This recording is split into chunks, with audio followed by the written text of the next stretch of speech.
UPSC prelims निकालना इतना tough क्यों है? तो देखो, वैसे तो बहुत सारे रीजंस हैं इस बात के, बट लास्ट मिनट जो चॉइसेस होती है ना, वो बहुत बड़ा रोल प्ले करती हैं।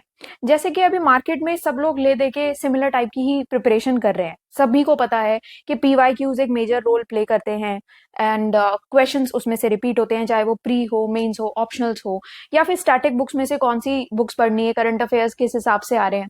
ये सब चीजें सभी को पता है, बट उनमें से भी जो लास्ट मिनट चॉइसेस हो जाती है ना, जिसमें मेजर रोल जो प्ले करता है क्या नहीं करना हमें, वो बड़ा गेम चेंजर बन जाता है। जिसमें आप कह सकते हो कि एक लक वाली बात भी होती है, बट अगर आप डेटा को देख के चलते हो हर एक स्टेप ऑफ योर प्रिपरेशन पर, तो वो आपके लिए गेम चेंजर बन सकता है, क्योंकि एक एक मार्क बहुत ही इंपॉर्टेंट हो जाता है इन दी एंड सिलेक्शन में। तो देखो, फेलिंग तो नॉर्मल है, कोई एक्सेप्शनल बात नहीं है। हर साल 8 से 10 लाख के रजिस्ट्रेशन आप देखो होते ही हैं, एंड उसमें से एक्चुअल जो अटेंडेंस होती है 4 से 5 लाख लोग ही अपीयर करते हैं, क्योंकि आधे लोग तो ये सोचते हैं कि अरे यार अभी प्रिपरेशन नहीं है और हम अगले साल एग्जाम देंगे। फिर उनमें से भी आप ये मान के चलो कि 12 से 15 हजार लोग प्रीलिम्स क्रैक कर भी लेते हैं, तब भी सक्सेस रेट आप ये देखो ना कि 2 से 3% का ही सिर्फ सक्सेस रेट है।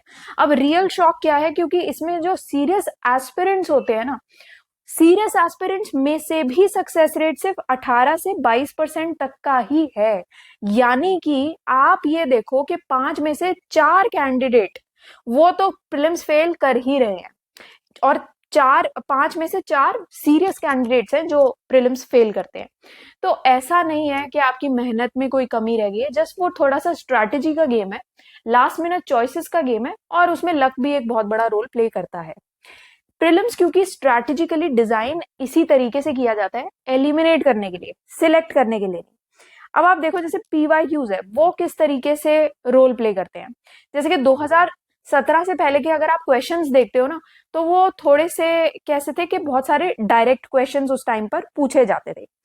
जैसे यहाँ पर 1997 का क्वेश्चन पूछा हुआ है, वही सिमिलर टाइप ऑफ क्वेश्चन 2025 में भी रिपीट हुआ है। यहाँ पर 2019 में क्वेश्चन पूछा हुआ है, अगर आप पहले के पीवाईक्यूज करके गए हो देन 2025 में रिपीट। अब आप बोलोगे कि 1997 का इतना पुराना कौन करके जाएगा, तो मैं आपको जस्ट बार बार हर एक वीडियो में ये बताती हूँ कि 45 साल के प्रीवियस ईयर क्वेश्चन करना इंपॉर्टेंट है, चाहे आप यहाँ से करो कहीं और से करो, बट आपको पीवाईक्यूज जो ये बोलते हैं कि हमारा 10-15 साल के पीवाईक्यू से हो जाएगा, नहीं होगा।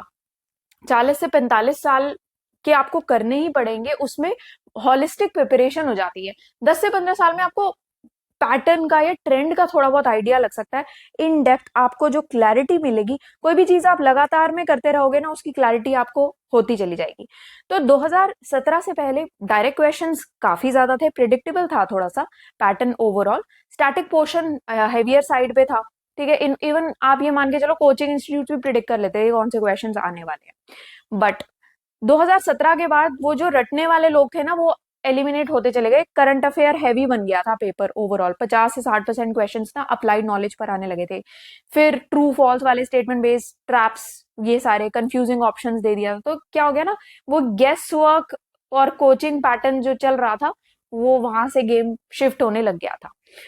अब क्या है, अनप्रिडिक्टेबिलिटी जो है ओवरऑल, बहुत सारी चीजें तो देखो ऐसी हैं जो आप प्रिडिक्ट कर ही नहीं सकते। यूपीएससी ऐसे लोग फिलहाल अगर आप देखोगे जो 2025 में क्वेश्चंस आ रहे हैं, जैसे कुछ टर्म्स पूछ ली है रैंडमली, अगर वो टर्म्स आपने पहले से प्रिपेयर की हैं, जैसे ये 2020 50 50 सीरीज के नोट्स में से ही है, जो कि आपको फ्री मिल जाएगा, वेबसाइट आप विजिट करो सिनॉप्सिस आईएएस की। ऐसे ही यहाँ पर भी है, जो आपके इस तरीके के क्वेश्चन आए हैं टर्म बेस्ड, जो टर्म बेस्ड क्वेश्चन है ना, वो थोड़े से अनप्रिडिक्टेबल रहते हैं। मान लो इनमें से नहीं पूछा गया होता, किसी और टर्म को पूछ लिया, या कोई और ऐसे क्वेश्चंस हैं जो आप कितनी भी कोशिश कर लो वो आप सॉल्व कर ही नहीं सकते, कितना भी पढ़ लो। तो यूपीएससी वो नहीं चाहता है कि आप फैक्ट्स को मगअप करो या फिर किसी कोचिंग पर रिलाय करो, या फिर आप सिर्फ अपना जो टेस्ट सीरीज आपने लगाई है, लोग सोचते हैं कि हम टेस्ट सीरीज लगा लेंगे, हमें क्वेश्चन याद कर लेंगे और वही आंसर हम लिखाएंगे। वो भी यूपीएससी नहीं चाहता। तो डेलिबरेटली क्वेश्चंस किस तरीके से डिजाइन किए जाते हैं कि मान लो अभी कुछ इजी क्वेश्चंस रख दिए, फिर कुछ मॉडरेट, और ज्यादा क्वेश्चंस रहते हैं जो एक्सट्रीमली ट्रिकी साइड होते हैं। आप ये मान के चलो 75% से 80% क्वेश्चंस आपकी ट्रिकियर साइड पर ही रहेंगे। तो हर साल पैटर्न शिफ्ट होता ही है, बट आप देखो कुछ साल पॉलिटी ज्यादा हाई डिमांड में रहेगी, डोमिनेंट रहेगी, कुछ साल में एनवायरमेंट डोमिनेंट रहेगी, कुछ साल में एंशंट हिस्ट्री डोमिनेंट रहेगी। अब जो स्टूडेंट्स ये बोलते हैं ना हमारी तो पॉलिटी अच्छी है, तो जिस साल पॉलिटी डोमिनेंट रही है आपके चांसेस उस साल ज्यादा है, एनवायरमेंट किसी साल एंशंट हिस्ट्री, तो इस तरीके से। फिर अगेन रैंडम करंट अफेयर्स जो किसी ने कवर नहीं किए होते वो भी आ जाते हैं। तो ये जो इंटेंशनल अनप्रिडिक्टेबिलिटी है ना वो थोड़ा सा कंफ्यूजन के साथ साथ फियर ज्यादा क्रिएट करती है। फिर देखो प्रीलिम्स जो है ना, एक्चुअली लोग ये सोचते हैं कि हम अगर प्री हमें क्रैक करना है, हमें सिर्फ एनसीईआरटी करनी है, लक्ष्मीकांत स्पेक्ट्रम करनी है, बस हो जाएगा। बट प्रीलिम्स एक्चुअली 14 सब्जेक्ट्स का गेम है, 50 से ऊपर सब टॉपिक्स हैं उसमें, 10,000 से ज्यादा पॉसिबल फैक्ट्स आएंगे, करंट अफेयर्स का कोई डेप्थ नहीं पता है, क्रॉस डिसिप्लिनरी टॉपिक्स आ जाएंगे। जैसे आप ये मान के चलो क्वेश्चन कैसे आ रहे हैं अभी, science plus environment plus policy, सारा मिला जुला के क्वेश्चन डिजाइन कर दिया। तो एग्जाम जो है ना ये वाला, ये सिर्फ सिलेबस से नहीं बन रहा है, ग्रे जोन्स का एग्जाम है। इस एग्जाम के लिए बड़ा बड़ा आप ये लिखो, ग्रे जोन का एग्जाम है ये। दूसरी चीज, अगर आपने टाइम मैनेज अच्छे से नहीं किया तो आपके फेल होने के चांसेस ज्यादा हैं, क्योंकि आप कंप्लीटली प्रीलिम्स के सिलेबस को तो फिनिश कर ही नहीं सकते।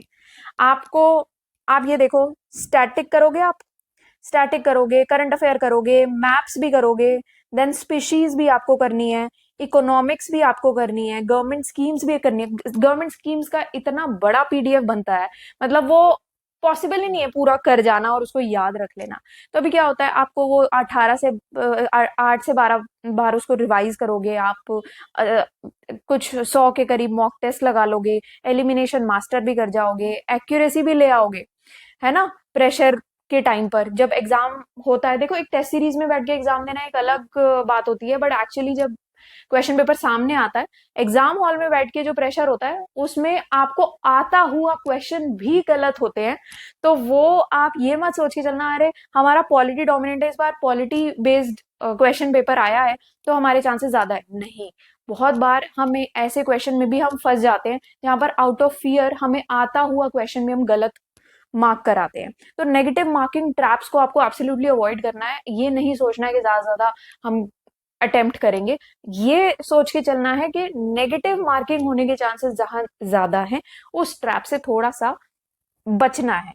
फिर एक्यूरेसी का जो प्रेशर रहता है कि मतलब कि नेगेटिव मार्किंग प्लस एलिमिनेशन, देखो ज्यादातर लोग फेल होते हैं क्योंकि या तो वो बहुत ज्यादा ही अटेम्प्ट कर लेते हैं या फिर वो बहुत ही कम अटेम्प्ट करते हैं। आपको थोड़ा सा बैलेंस बनाना पड़ेगा, जैसे आइडियल अटेम्प्ट के 80 से 90 आपको करने हैं, बट ज्यादातर लोग क्या करते हैं 65 टू 70 अटेम्प्ट करेंगे, फिर 1 या 3 नंबर से फेल हो जाएंगे। एलिमिनेशन क्या होता है ना, एक स्किल होता है। तो यूपीएससी क्या डेलिबरेटली डिजाइन करता है ऐसे ऑप्शंस ताकि आपको कंफ्यूज किया जाए, जैसे कि ओनली वन है, none, all, not correct, correct state, ये सारी चीजें बहुत क्लोज मीनिंग कीवर्ड्स होंगे जिसमें कंफ्यूज कर दिया जाएगा, है ना।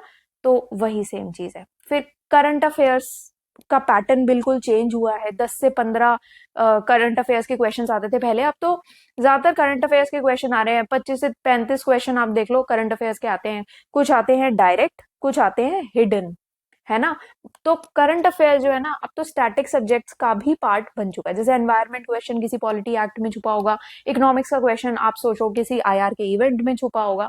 तो इससे क्या होता है ना, डिफिकल्टी 2x बढ़ भी जाती है, क्योंकि करंट अफेयर्स तो इनफाइनाइट है, आप सब कुछ कंप्लीट नहीं कर सकते। और कोचिंग मटेरियल्स भी एक दूसरे के साथ कॉन्ट्राडिक्ट ही करती हैं। सभी कोचिंग्स ले दे के बहुत सिमिलर हैं, सभी एक दूसरे के साथ कॉन्ट्राडिक्ट भी कर जाती हैं। एंड में आप बात कर रहे हो प्रिपरेशन के टाइम की, जब एग्जाम हो जाता है आंसर्स में भी कोचिंग्स आपस में कॉन्ट्राडिक्ट करती हैं। किसी कोचिंग का आंसर आपको कुछ मिलेगा, किसी का कुछ मिलेगा।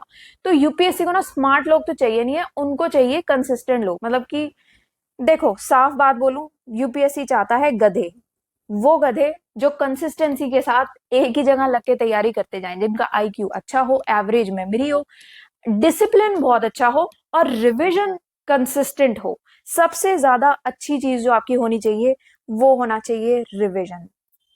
ठीक है। तो जिन लोगों की बहुत हाई इंटेलिजेंस है, कंसिस्टेंट नहीं है, बट रिवीजन नहीं करते हैं, एक ही बार करके लगता है कि अरे वाह हमें तो आ गया है अभी, तो रिवीजन करने की जरूरत नहीं है। जिनकी एंग्जाइटी बहुत ज्यादा हो जाती है या फिर कोचिंग पे बहुत ज्यादा डिपेंडेंट करते हैं, वो रिपीटेडली आपको फेल होते दिखाई देंगे। तो प्रीलिम्स ना एक डिसिप्लिन टेस्ट भी है, इंटेलिजेंस टेस्ट नहीं है। ये मत सोचना कि तुम्हारा क्लियर नहीं हुआ तो तुम इंटेलिजेंट नहीं हो या तुम्हारे अंदर दिमाग नहीं है, ऐसा कुछ भी नहीं है।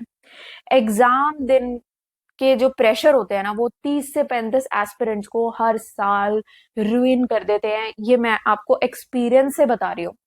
मतलब कि इतने सारे लोग प्रीलिम्स में फेल इस वजह से नहीं होते क्योंकि उनको कुछ आता नहीं है एग्जाम में। वो इसलिए फेल होते हैं क्योंकि या तो वो पैनिक कर जाएंगे, या तो वो ओवर थिंक कर जाते हैं, या तो उनको नेगेटिव मार्किंग का डर रहता है, या फिर टाइम का प्रेशर आ जाता है। किसी क्वेश्चन में फंस जाएंगे तो टाइम ज्यादा दे देंगे, तो वहां पर फिर एंड के टाइम पर पैनिक करेंगे। पहले 10 क्वेश्चंस गलत हो जाते हैं तो ब्रेन कोलैप्स कर जाता है, आगे दिमाग ही नहीं चलता है। तो प्रीलिम्स जो है साइकोलॉजिकल है। एक बैड क्वेश्चन का जो सेट है ना, पूरी प्रिपरेशन को कोलैप्स कर देता है। तो आपको सब कुछ नहीं जानना है, आपको सिर्फ उतना ही जानना है जो कट ऑफ से आपको जस्ट एक नंबर आपको ऊपर ले जाए, ठीक है ना। तो आप परफेक्शन की तरफ मत जाओ, आप देखो कि कोर एरियाज पर ध्यान दो। कौन कौन से कोर एरियाज है जिस पर प्रीलिम्स में आपको फोकस करना है, उसकी डेप्थ समझने की कोशिश करो। कोर एरियाज की सारे एरियाज को कवर करने की कोशिश करो। थोड़ा सा presence of mind, elimination skills और लक फैक्टर आपका 10 से 15% का जाता है। बहुत सारे लोग ये बैलेंस को ऑप्टिमाइज नहीं करते हैं। तो ऑल इन ऑल अभी क्या है कि देखो, प्रीलिम्स हार्ड तो है, बट मेजोरिटी को एलिमिनेट करने के लिए ही डिजाइन किया गया है। तो आपका कोई नॉलेज का एग्जाम नहीं है, जैसे एक फिल्टरिंग मैकेनिज्म है। तो आपको इस फिल्टरिंग मैकेनिज्म को समझने के लिए सिर्फ ये समझने की जरूरत है कि कितने सारे ऐसी चीजें हैं जो आपको छोड़ देनी है। सिर्फ वो चीज पर फोकस करना है जहां पर प्रीलिम्स में फोकस किया जाएगा, जहां पर सबसे ज्यादा किया जा रहा है। वो उसी डेटा पे, उसी स्टेटिस्टिक्स पर एक पॉइंट को पकड़ के उस पर बार बार आपको हिट करना है, एंड एग्जाम हिट होने के चांसेस आपके ज्यादा रहेंगे। इसी को बार बार आपको रिविजन करना है। Okay, so that's all for today. And ये क्वेश्चंस का डेटा है जो मैंने आपको दिखाया है।